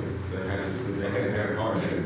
Okay, So you can't live with it. There are other reasons. I agree with what you're saying. And there are also things like we have daycare centers that have to go before Boza because you don't want too many in one area because of traffic flow. So I think it could go for that purpose more than, we're not necessarily issuing a variance. Boza also does special exceptions. They do special uses permitted on appeal. They do other types of, Boza is in charge of multiple things. So we need to So change. every time you go to Boza, it doesn't mean that it's going to necessarily. So we have variance right though. That's what- Sure, that's what right, I'm saying. yeah, that would need to be removed so that it's not necessarily granting a variance. You have to word that in a way that allows, if there's someone, if they want an additional one within 1,000 feet, can petition the Boza board for that approval. And then it would be up to the board to make that determination. Now, I do think if you do that, there needs to be maybe some guidelines for them to look at. Because they're just going to say, why do we have this rule? And why are we, if everyone in the neighborhood decides to come, but generally, if they give notice, the neighbors, if they don't want another one, will come in and tell the Boza board, we don't want another short-term rental. That's why but that gives the neighbors a chance to come in and say that. Because at a daycare center, you have to go to Boza for approval. There can't be so many located near each other. They come to Boza, and the Boza board talks to them about that and finds out, well, how many children are you having there? When are you going to be having traffic flow? Do you have a place for people so that they're not all parked in the street blocking it? There's a lot of questions they ask in those regards. So it doesn't necessarily mean it's a variance. It could just mean that they could go there. But like Tommy said, it's not something that we want to set a rule where they automatically we're going to have then 75 people come for a variance or a Boza approval immediately. And some of that we won't know until. And that'll be very overwhelming. So even to the degree that we've been discussing increasing the price to go before Boza, because with this new zoning rewrite, we're gonna have a lot of people that are trying to deviate from the new zoning ordinance, and we need a deterrent because they have to realize if it's a true hardship or not, and if they're willing to invest that money to come before that committee to be heard. So in the event of this, that would really be overwhelming, and we have to consider that. So that speaks to the point, we probably need to also look at some point raising the fee to go before Boza, because we don't want people just trying to navigate our ordinances. This is a very odd time because we have a brand new zoning ordinance that's going to have a ton of potential issues that may need to be addressed by Boza. And planning is now taking over Boza, which is currently under the building department. So when you put the new zoning ordinance in play, the Boza meetings now are going to be handled by the department that's handling this, that's handling the zoning ordinance. And so they're handling all of it, and it's all coming into play at once. Just that, and that is a distinction. I don't know if y'all are aware who handles the Boza meetings, and that's the building department currently, and under the new zoning ordinance, it will be the planning department. Poor Sarah. Sounds like fun. All that said, is this where the riverfront exception gets put in?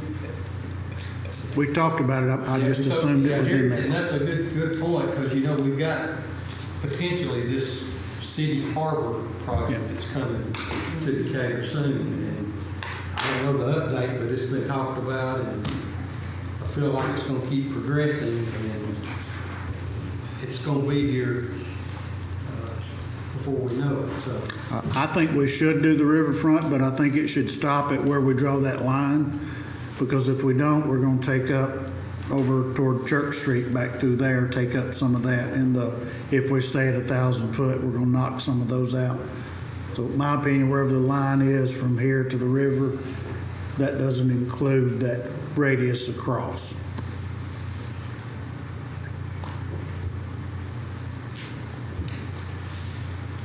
Again, I think we're at a point where we have to determine if we can legally do it, like where we just totally exclude the river.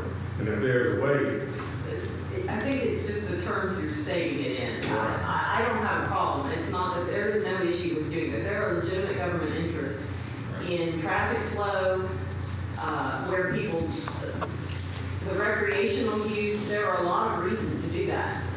When I was asked the question, it was for all different zones in the city. That is not something I can just give you an answer on. I don't know all the different zonings and know what can be allowed in each one and what. But yes, it's allowed. The river is definitely a place that, in cases and just in general zoning, the landscaping matters, the zoning matters. There's more multifamily housing. There's more traffic that's flowing over there anyhow. It's not disruptive of the pattern. There are reasons people want to be there because of the recreational use that are different from another part of the city. There are neighborhoods that do not want that density because they do not want traffic on their streets. The streets are wider or narrower. There's not parking, there is parking. All of these are the factors that need to be considered when doing it. Right. There's not a problem with putting a density, or taking the density away for the riverfront property. I think that's a very clear, we know that. All these other cities have done that. If you go to the beach, you're going to have a short-term rental for most of the condominiums that are on the Gulf. And there's still going to be single-family houses that are closer that probably still don't have that. I don't know where their zoning changes, how the distance from the waterfront, but I just think you have to know your geographic boundary of where that ends when you're going to put it in play, because it has to be understandable. You just have to know what area. So if it's, Highway 20. Initially, when I looked at it, I did like 1,000 feet frontage from the river. And that's what I was thinking as a geographical area that could be excluded from the density. And that would basically take it from the river to the, trying to think of the street behind it. Wilson, you talking about it, right? Highway 20, Yes, between. main 4-lane road for the. Highway 20. And I think that's a natural divider coming down through there all the way through the city of Decatur. Yeah, because all those properties, there are multifamily properties that don't exactly have frontage on the river that are part of the complexes that front the river. So you would want those other apartments in those complexes included too. So that was the best boundary I could come up with. And it was really more so somewhere between 900 feet to 1,000 feet from the river back. Does that make sense about stopping it though on Highway 20, the radius or circumference doesn't come across 20? You can use 20 as an natural boundary. That would be my suggestion. To simplify it.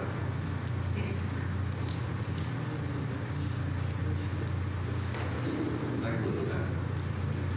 Excuse me? Say, I can live with that, down the B section. Sounds good. Highway 1. So are we stating what the density would be for that area? We're saying that they may be excluded from the density rule. Oh, they will be excluded from the density, okay. So now that our B3, our riverfront will be excluded. That's zoning for that B3 riverfront. I believe so, yes, sir. That stops at 20? Pardon me, say That zoning board stopped at 20? Say it one more time. That zoning stops at Highway 20? It don't stop necessarily at Highway 20, but that's a zone that I know that's, yeah, but does that zone extend across Highway 20? Does it go It's beyond? a riverfront. Does it go further south? on the Fort Valley Parkway, I think they have some on that. Yeah, Plain Valley Parkway. But Fort Valley Drive. Drive, Yes. not the Parkway. Yeah, not the Parkway. It's not very much area that we have there. Yeah. Okay. But that whole riverfront zoning then follows that line all the way across, pretty much. It may not, but at least the zoning will capture. Sure. And we're trying to achieve. And it's already a designated area. I think if we're gonna keep the cap, I'd like to talk about $500 rate, a 500 foot radius. If there are others that feel that. Okay, that's, Three within 500 feet? Instead of 1,000? Instead of 1,000. So 3 within 500 instead of 3 within 1,000? If we're gonna keep the cap, let's just have a talk with those. If anybody feels the same way, or if everybody's kind of for the 1,000. okay, that's question number 2 on here. So number 1, we had the density requirement we just talked about with the exclusion of the riverfront as it was defined. So, how are we with that? I think Ms. Tate didn't want to agree with that. So whatever. So what does everybody else I would agree. agree with With an exception. exception? So, yeah. You So in guys? other words, B. Well, yeah, but you're saying communities and design location is actually zoning, it have to be changed to zoning. Zoning, Not which is what I've been Yeah, saying. Okay, right. thank you. Change the exception would be the riverfront zoning all the way across. Good. I think everybody sort of is in agreement with that. Yeah, so here we get to number 2, which is what you would have, I guess, asking about as far as the, I guess you said 500 feet is what you. But that's based upon having a cap. If you don't have a cap, then the 1,000 foot, Yeah, I think we don't have a cap, I mean. the 1,000 foot's gonna control the density. Right. Yeah. And that was my position. I wouldn't have a cap. And I know Kent said that the group that met several times on this decided on 1,000. But, yeah, but I don't think that they had mentioned the cap at that time, right? That was not part of that discussion. I was there and it was so many years ago, I don't even remember. That'd be like 3 years ago. Yeah. I mean, either way, if we have a cap or we don't have a cap, we can always come back and change it. I think it would be easier to come in and have the cap. The mayor did Take say the cap and that take it away. they only had a density. As Tommy mentioned, we got the cap from Tuscaloosa. And we really, we don't have, as some would say, the greatest football team in the state. You know, so. Or even one that attracts attention. Either way. Well, let me ask you this, are you going to be able to control it and enforce it if it's not a cap? I mean, what's the use of having rules if you can't enforce? Why are we sitting here? Initially, we won't, as you're saying, we won't be able to control the number we have in the city. But hopefully, the radius will. I mean, the city is only yay big, so with the density radius, that'll help. And we don't have just that many at the moment anyway. Out of the 100 or so that they said we had in the area, only like 70-something were active. So, and you know, we have ebbs and flows, as Ruth mentioned, of events and activities. So, you know. You don't have them you don't have them in certain zoning areas. You don't have short-term rentals in any of the commercial or business zones, right? It's all going to be residential areas, and I think. No, then we condition. We have a lot of mixed use. Yeah, We we go out have there and commercial. do mixed use. Yeah, but I mean, there are zoning areas where you won't have any short-term rentals. Sir, say it again. There are zoning areas where you don't have short-term rentals. It says short-term rental units located in a commercial zoning district within the 1,000-foot radius shall not count towards the total for the density requirement. Just for the commercial. At what point do we decide which zoning would be available for short-term rentals and what would not? Or has that already been decided? Could you answer the question? I'll try again. Are we saying that short-term rental is up for all across Decatur, all zoning? Or are we eliminating some zoning and saying, okay, this zone does not have it, this zone does? We're not, I don't think we're not including short-term rentals in any particular zoning. What the conversation has been thus far, and even that's in the ordinance now, is more so about the density in particular zones. It's currently allowed in all zones. Some Right. cities do limit where it's allowed, and they limit to certain zones. I understand Huntsville only allows it Correct. in business areas. Madison doesn't allow it. Athens doesn't allow it. Coleman doesn't allow it At all? at all. I bet From what my understanding. I bet they're getting, my opinion is that they probably have Airbnbs and they're not monitoring. Well, that's probably true. We Yeah. don't allow people doing it right now. Yeah. And this is an effort to get rid of Understand that. people. That's absolutely the case. I've stayed in a short-term rental in Madison.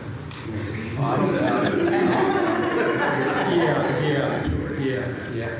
So we've heard a couple of different things. So what, you know, we've got 1,000 feet here. We've had the a recommendation, I guess, or a thought of 500 feet. That could be the, I'm liking 1,000, because that's what the group came up with, but I don't know what the other reason is to make it 500. There's a good reason to make it 500, and I'll go with 500, I just don't. It's gonna limit my signature. More. Well, and my two concerns were waterfront and commercial, so here, you know, the waterfront being capped at, or, you know, stopping at Highway 20, and then also commercial district not. It doesn't count Doesn't for count. density according to I think I'm okay. With 1,000? Yeah. Okay. We could start there and we can change it later if we want. It's valid. Yeah. I prefer the 500 because I like the downtown. That's just where I want to go when I stay Downtown's somewhere. commercial, it doesn't count. That doesn't count. That's what I was thinking about downtown. The area that I was, yeah, you are. Commercial areas don't count. I think we should start downtown with it. Yeah, downtown's historic in my mind. Oh, you're talking about, the storage issue. Yeah, they would count, yeah, they would count. But that's just my thought. Okay, we've got 500 and 1,000. Let's take a little straw poll here. How many we got for 500? I'm okay for 1,000. 1,000? Just me. Okay. We've got two over there. Marta? You're with 500? 1,000. 1,000? Okay. Yeah. Okay, how many thousands we got? Look like the majority wants to go with 1,000, so we'll start there. I mean, so the options here were 1,000 maximum number a cap or 1,000 and a cap. So you taking a vote on all of those or just? Well, we've established 1,000, now we can decide, do we want a cap? It's the cap. Well, I've been vocal on it. I'm opposed to a cap. That's where my vote would be, to start out with no cap of 1,000-foot radius. We could always come back if the thing gets out of hand or we think it's greater than we can manage within our system. We can come back and we can add a cap. But that's just where I would stand, and I'm just one vote of 9. See, I like the cap just for a planning factor. You know, it allows different agencies to say, okay, I need to adjust my workload or anticipate workload up to 135. You know, and they're not going to do any radius calculations or anything like that. That's my only argument for the cap. I hate to throw a wrench, but does the cap include those on the riverfront and commercial that are not included in the radius number? That's very good. No, it would, but then there's nothing, I mean, if 135 is on the right number, come back to us and we'll adjust it to what the right number is. But it's a planning factor. Yeah, can you Just adjust allows- it? Cap can be adjusted outside of the calendar year or the fiscal year? It can, yeah. Yeah. We don't have to come back through the. Yeah. It does, it's. And 135 is what Tuscaloosa did, right? No, they're like 150, yeah. So where did y'all come up with the 135? Because we were at 129 Okay. already. Okay. Like, So it's an arbitrary number. Between 129 and 150. Yeah, we could do 150 or, yeah, I'm allowed. How many would be, I just don't know, how many would be allowed if you take in the dimensions of all the residential areas in Decatur with 1,000 radius? Like, did anyone ever? I was figure out what wondering that that would too. Yeah, naturally be what would from it the be? density? Yeah. We I didn't know if anyone calculated we that. don't know that. Yeah, and that's some of the number y'all need to, And I'll tell you why it's kind of hard to pinpoint, because the radius is gonna be determined by the first house in the community. yeah. And then it'll go from there. So we don't know where that first home is or what have you. I really think the density rule is going to maximize it and can control the number. You know, when I looked at that, it's like, you just pick, you're going to get to the point where you only have so many anyway. And I don't think it's going to be an unmanageable number. Once we get to know what that number is going to be, then I think your agencies, your departments can all plan on that. But I really think that density factor is going to limit the number, and it's not going to go any bigger than that because that's where we are. And it's going to change. So one year it might be 135, one year it might be 150, and then it goes back down to 125, depending on where the radius is and where the houses are. And it's hard to plan the workload, it's Yeah. hard to anticipate the requirement if you don't have a hard number. If it's a But I don't think it's gonna be that big of a deal, especially when it's spread out over 12 months. It's not like a workload that comes all at one time a year. If that was the case, that would be a totally different story in my mind. But when you got it spread out over 12 months, you know, I think after year one, you know, year 2 and 3, it's gonna be a different story, and I don't think it's gonna be something that's gonna put a workload on any one department. Mr. Gary, maybe you want to take Okay, consensus on capital? okay, we got sort of two thoughts here. One, we stick with the 135 cap, or we relieve the cap. So what does everybody think? I think you should stick with the cap. Stick with the cap. Cap. I'm staying on the. Okay. Eddie? With the caps. Cap, okay. I'm You're no with cap. no cap. No cap. No cap. I say cap. Cap. All right, looks like cap's got the majority. And the cap is 135? Yes, you have to be any cap. Okay. Number 3, should we have a variance option to go to VOSA for a density issue?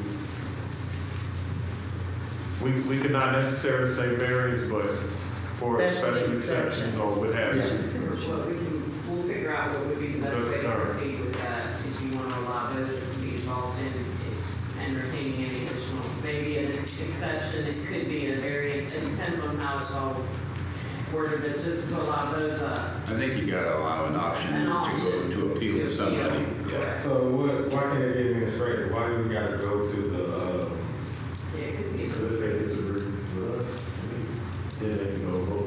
right, but then we do an administrative appeal to the decision, not a variance. Right. And so that's what we can't be giving, we're giving them out already, y'all. So we ain't that over with. I'm giving you out, giving you out. So everybody will be coming and doing it. So I'm having rules. I'm talking, y'all been here 2 hours talking about this stuff. So we gotta have us something solid that we can. So I can make an administrative decision. If they oppose it, the next step would be to go vote. Correct. I like the administrative decision. I'm good with that. Yeah, I just assumed that's what we were talking about. When all else fails, they've gone through the process, then they can appeal. So, yes. Just don't we'd be have- coming back, y'all increase the vote we fee. had to- Well, the way I was seeing it is Johnson stay next to each other, and I'm the last one trying to get it. Yeah. Then I'd say, no, I can't, well, let me go vote and get it through that way.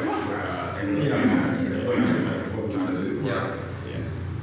So we're clear. I think is everybody good with that? Letting it go to the administrative, and then it would go to VOSA after it was. All right, everybody good with that? Yes. Okay, seems like we got agreement on that. Parking, we sort of run past our time, but let's see if we can finish up right quick. Parking, and here's number 1, is 2 off-street parking spaces good enough for a minimum on all STRs? Yes.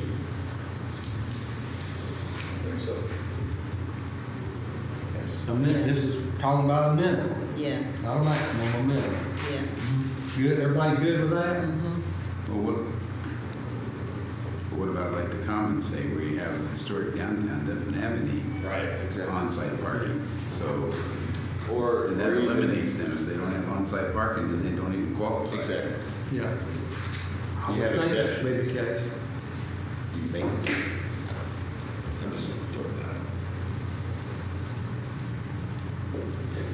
I mean, it should exclude them because they don't have off-site parking. If a homeowner comes from downtown and they come to me and say, hey, I don't have 2 minimum spots, I don't even have a driveway Right. or a pad for it.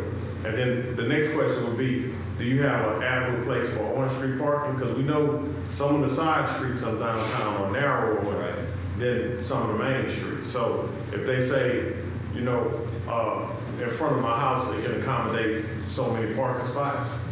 Administrative, That would be one of those decisions. administrative decision again? Yeah. So was everybody good with a yes on that one, minimum of 2? Yes. Yes. Everybody good, everybody good? Okay.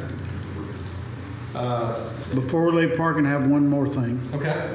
The off-street parking for trailer, we talked about fishing tournaments, that's been mentioned several times. On the river side, there's a lot of places that don't have places to pull a boat and a truck and a trailer, equipment moving around. I think we have to address that, or make that an administrative decision also. Now, what I will say to that is, and I have to research, I'm not sure if our regular parking ordinance would allow for like trailers with boats and that sort of thing on the street anyway. So we wouldn't want the short-term rental ordinance to oppose that, contradict it, so. We might need to ride around and see. Well, or we look at. If I have to move mine, I have to park on the street. Maybe we ask that they provide, if they know that kind of event is happening, and we know it's happening in the city, we can maybe put out information saying where they can park those kind of vehicles and sort of thing. But that's one of those things I think would disrupt the community and the neighbors would really be unhappy about. So I would already expect complaints there, so I wouldn't want to, as I mentioned, deviate from what our ordinance already says about having those types of vehicles along the street. So Fisher people won't be able to use the riverfront, basically. I mean, I suppose they could if they had somewhere to park close by. Yes. And that might be an alternative we look at and try to assist them in that, to accommodate them. So Jay, you said the current ordinance already addresses parking boat trailers on the street? Yeah, you can't have those type of things on the street. Yeah, so we should. I thought there was a time period, but anyway, I'm not gonna leave my high-dollar boat parked in Bubba's, down the street. That's not happening. So we're taking out the people with trailers from using the riverfront, basically. Well, they're creating a business opportunity for somebody to build a secure area, so you can park all this. I'm all about it. Right, I mean, somebody. Somebody's gonna buy some land somewhere and put a fence around it and say you can park your boat here during this, and it's secure. Here's your key card. It's like there's places for to drop your trailer. You don't want somebody dropping the 18-foot trailer in your neighborhood. There's a place that they can go drop it. All right, Gary, let's just fix it, kind of. All right. So I guess y'all can sort of look at that and just see what the regulations is on that. And I'm not sure we can go against a regulation that's already in place. No, and that's something that they look at and they change it. This will still come before you all in the meeting. This is just the work session. So if there are any of these items, if there's something violating another ordinance or anything like that, that would be, it can occur. Okay. How frequently should applicants take the orientation class? First time annually, first time only, unless the property owner receives several complaints? I'm afraid. A. See, That's a C. Orientation to orient, unless you need reorientation. Well, how are the complaints addressed? When they get complaints, they get, 3 or more complaints, it's revoked, right? The license is revoked. But if they get a complaint, is there a process for that to be addressed? No. So a complaint comes in and, I mean, we may reach out to them and explain what the ordinance says about that particular infraction and kind of warn them, like, this is why you have to do X, Y, Z, and this is. We're gonna reach out to them. Yeah. Okay, so. They don't know about it. So then that's why I go for A, because if they get a complaint, that's gonna be addressed. Right. So to me, why take the class again? They got a complaint, you all addressed it. So, If you don't take a complaint, we don't contact you, let you know you got one complaint before you go, or whatnot. To me, the only thing wrong with C is we don't know what several is. That's what Is it 3 or 10? don't it mention 3 somewhere else? It mentioned three at some point, so it will be. If it at 3, they lose. in 3, their license is revoked.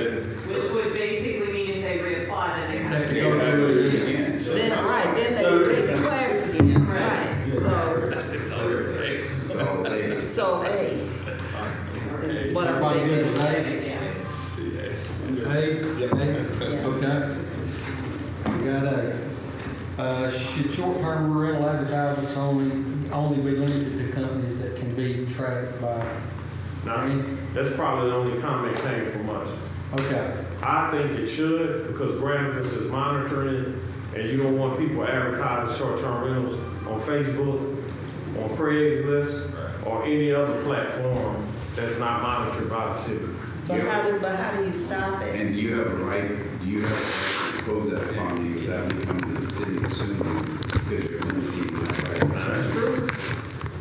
I stand corrected, but When I talked to Granicus, they said they track all the sites, and they just, even Facebook, they said they track them all, so I think we, I don't know about Facebook, but you need to register. No, I went for the first time in 2023, she said Facebook. So yeah, I think we're gonna get a lot of that.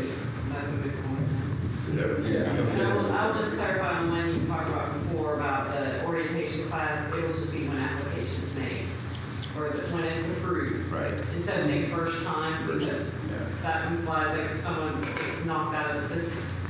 No, it's not the first time I've done this, but it's upon another application being. Every time they're approved, they got to get. Right, yes.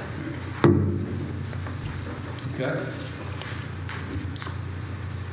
So these other concerns here, do we need to go through those, Chad? not necessarily. Ms. Burrows mentioned that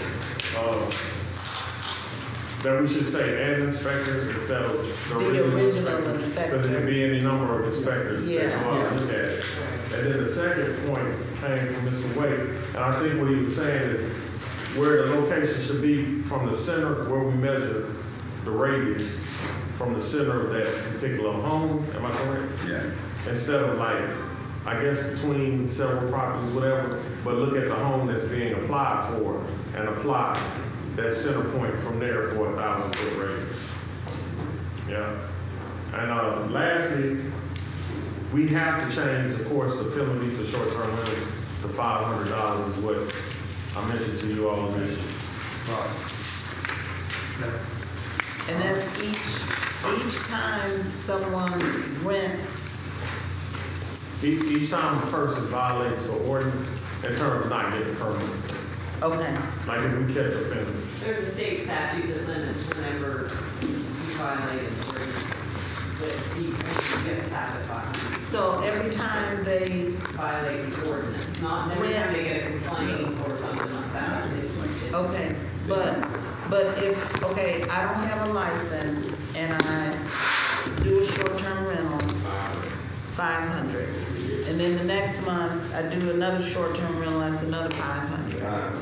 So you come in here and spend $500 to get No permit. different than any other violation, businesses that don't get a license and have a violation. And is that it? And here's where I'm going. Okay, if I can rent my house for 20 days and make $2,500. Okay, so do I just want to pay the $500 fine and just keep doing it because I'm coming out $2,000 Well, ahead? eventually, we just won't. You just They don't won't be allowed to really. get there. Yeah. They won't be able to do a short-term rental at that point. Yeah. But there are limits to what we can do. There are other ordinances that's like $100 per violation. This is that's a bigger issue. That's, if they decide to do that, we don't have any control over that anyway. Right, I mean, So you I'm just got- saying, if I can make $2,000 and I don't have to go through any of this, I'll just pay the $500 That's and why leave. then there's other, it can be, Yeah, yes, I've been trying to help you. I know. Okay, there are other ordinances that I can fall under as well, that's the same. okay. Okay, Chad, so you want to wind this up, what we're going forward, are you going to sort of summarize these, what we talked about today and send them out to the commission to look at? They need to be, I guess, you can probably redraft the ordinance and resend it to you all. And we'll highlight where we made the changes.